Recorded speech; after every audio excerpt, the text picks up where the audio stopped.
The comic book industry has a big time comic book cover problem, and it's only getting worse as time goes by. This week we saw a very interesting cover on Detective Comics 1047. Not that there's anything wrong with it. It's actually a beautiful cover, but you will not find a single page inside of that comic book that looks remotely like that. And here to talk with me about that is my good friend, comic book critic from popbyculture.com, Josh, as well as DC Aficionado. How you doing, Josh? I'm doing well, Wes. I am happy to be here talking comics with you.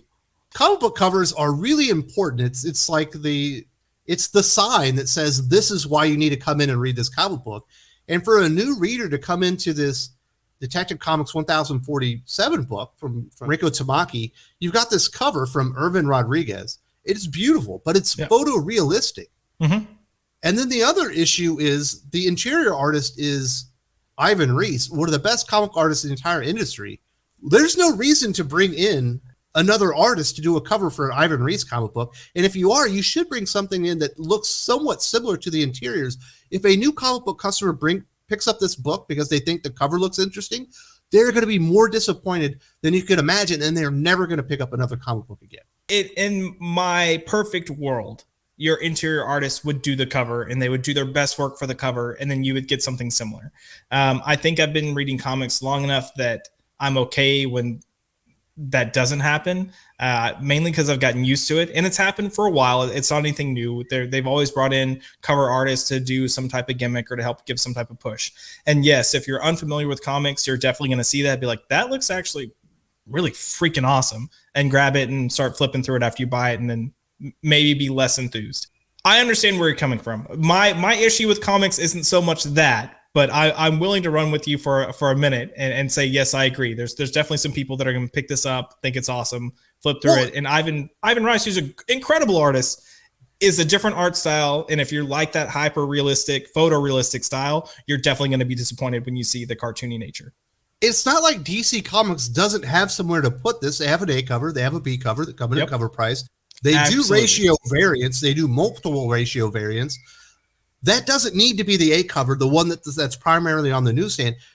The A cover needs to tell you what's in the book, basically be a preview of the product that you're going to receive. I don't care that they've decided to put Alex Ross as the cover artist for Immortal Hulk, and they obviously did well. Joe Bennett's a great artist. He's a completely different artist than Alex Ross. Anybody that's going in there to pick up the cover is going to be disappointed by the interior art. The comic book industry needs to start thinking bigger picture. Mm-hmm. They can't be so insular and think that they can never get a new customer ever again. It almost feels like they've given up on growing the industry, and they've decided that the only way to move forward is to just service the people that are already reading the comics, many of whom would prefer a cover that mirrors the inside with a seed more dramatically posed than what was actually inside the cover. I think the key point that you mentioned here, and this is where I would take this, is, if you want to do something different, save it for your variant covers. Because I think the idea of an Alex Ross cover is meant to be special. We get them so much now that it's not. But this here with Irving Rodriguez and his cover, to me, I would, and I don't typically buy variants, but like if Lee Bermejo is doing variants, I will sometimes buy variants because I love his work. If I saw this cover and it was a variant, I'd probably get the regular and the variant. So I think you should, if you're going to have this variant strategy, which I'm not the biggest fan of overall, but if you're going to do it, save these types of covers for that. Make it a special buy. Like, here's something you can get where you're pretty much buying it because the cover is different, and let your standard covers do their job. Now, what I will say is I hate when comic books use covers that have absolutely nothing to do with the title. Like, the characters there don't match what's in the story. It doesn't even give you an idea of what's in the story. It's like you might have a cover that's got like a freaking dragon on it, and then there's a dragon nowhere in the book. Stuff like that pisses me off. This, I understand the frustration. I've seen a lot of the covers for these Shadows of the Bat books. And it's got Batman on it. I've seen a lot of covers with Batman on them. And he ain't in the story until the very last two issues. We might get to that point and I'll be like, come on, guys. You're just using Batman to sell books, which, I mean. And this cover here specifically, that doesn't look like a scene that I saw in the book.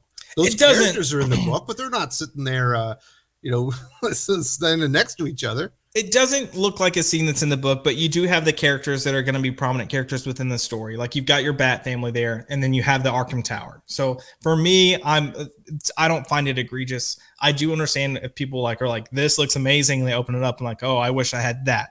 And I think publishers need to be aware that that is happening.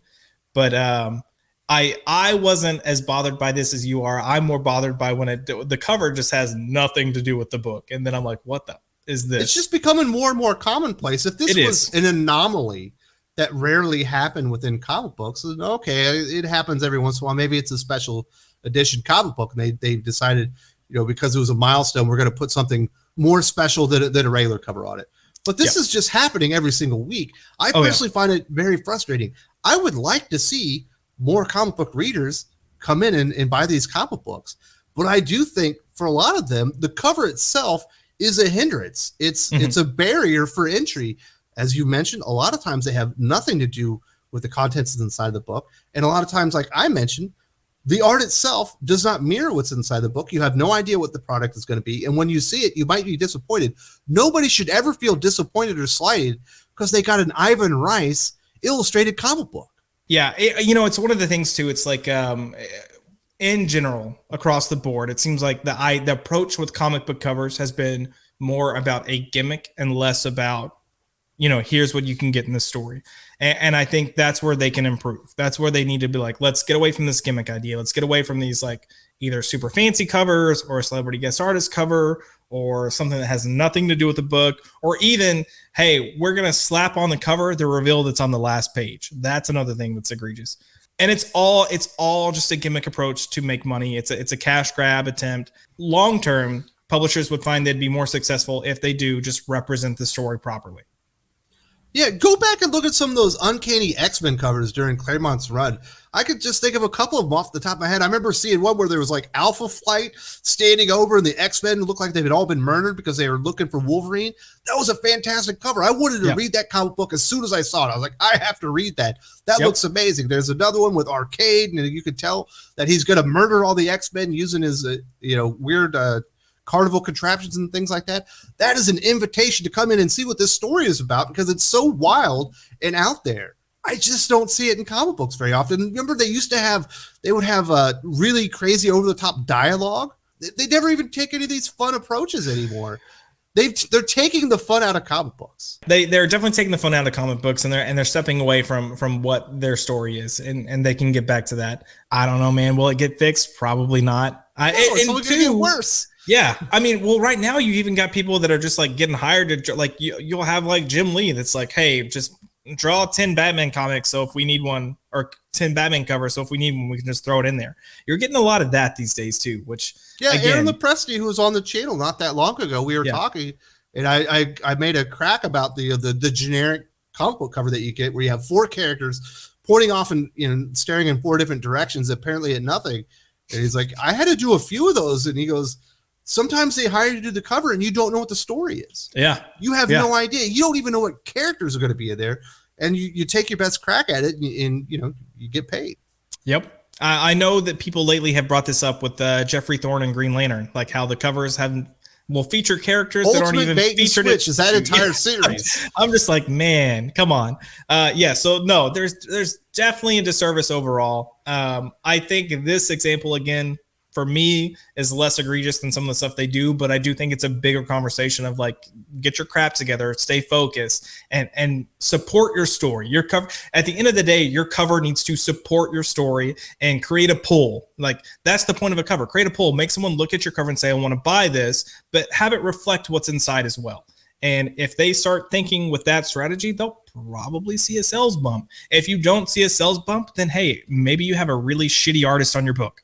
I have no issues with the fancy schmancy artsy covers that they do. I loved it when DC just had an A and B cover, and that was the B cover. It had nothing to do with the book. It was just a really cool illustration of Hal Jordan, or it was a really great illustration of the Flash.